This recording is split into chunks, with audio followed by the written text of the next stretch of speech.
Hey everybody, Big E here. Welcome to Big E's YouTube channel. Today I'm going to go over a fuel pressure regulator for the black shithawk vet. I'm trying to figure out a fix. The shithawk seems it likes to shoot fireballs out the top of the carburetor on cold start, which kind of gets Big E here. It gets the old ticker going. One of these days it's going to be too high and send me out on a stretcher, and that's going to be it for Big E because I'll have the big one. I'll be buying the farm. So anyway, to keep me alive a little longer, so I don't have the big heart attack and exit this world, I'm trying to work on a fix, and I came up with a fuel pressure regulator. Okay, this is for carburetor. As you can see, it has the. Let me take this out. It has your inlet on the bottom, and then you have two outlets. So basically, the two outlets are however you want to do it. I know one. Just everything's just going against me today. You can have one side to feed your carburetor. I know, and then another guy saw he used this side. He was running nitrous, so he used this side to feed his nitrous. So you can do that. What we're going to do is we're going to block one side. So basically, we're going to use the bottom port for the inlet, and we're going to use one side port to feed the carburetor. So anyway, what we're going to do here is I'm going to give you part numbers. The part number for the fuel pressure regulator, it's a Holley 12-803 fuel pressure regulator. Okay, now I got it from Amazon. The nice thing about Amazon is they bundle stuff, so you don't have to search around for different stuff that you might need. Anyway, so what I got is I got a fuel pressure gauge, part number 1561. And I also got fittings that they recommended too, and they bundled this all together. This is Moroso part number 65380. Okay, which is really nice because they bundle stuff like together. Like people also bought that could help with your installation. Like if I didn't know any better, I'm used to fuel injection, so I would have bought this and I would have been trying to find fittings. Well, now I had to find a plug that didn't come with it, which I got at a local auto supply house, Napa, whoever you use.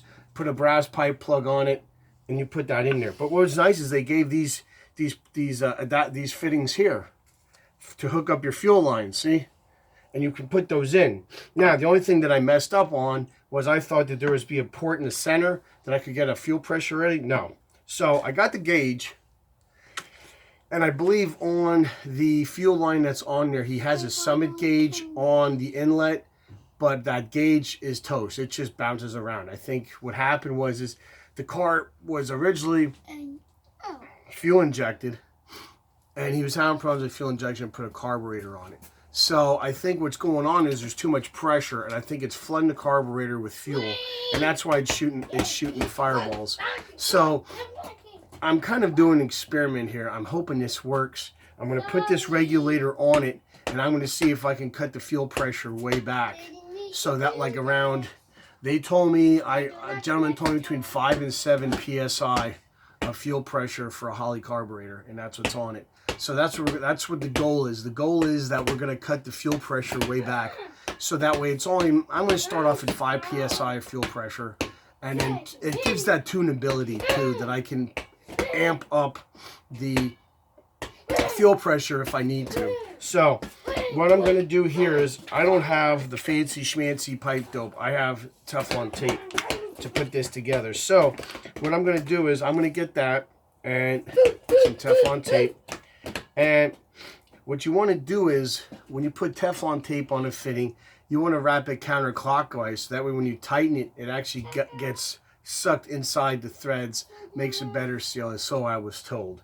So what I'm going to do here is get my Teflon tape, and I'm going to wrap it counterclockwise. And I like to go around like twice. I shouldn't need to go more than that. And then just tear it off. Then I'll take that and I'll just put it in one of these ports. So for now, I'm going to hand tighten it. And I can trim this up so it looks pretty. But there you go, it's just hand tightened. So now we're going to take one of the fittings, our fuel fittings. We're going to Teflon tape that as well. Also, remembering that we can go counterclockwise on it, and for whatever reason, it's not cooperating, but that's just the way it is. So we'll wrap that around once, twice, 3 times a lady. Oh, no. Anyway, Lionel Richie, my bad. Okay. Obviously can't sing. So, we're going to use this for the inlet, which is at the bottom of your regulator.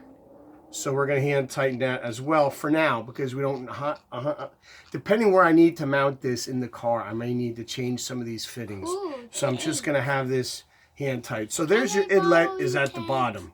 And we're going to have our outlet over here. So, we take this... Yes. Okay. I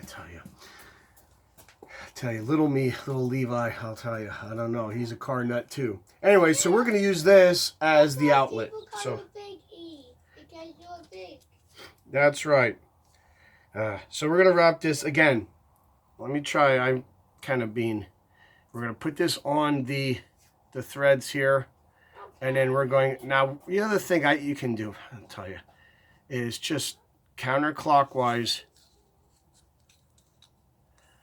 and then just tear it off, roll it in your fingers a little bit, and we can just go ahead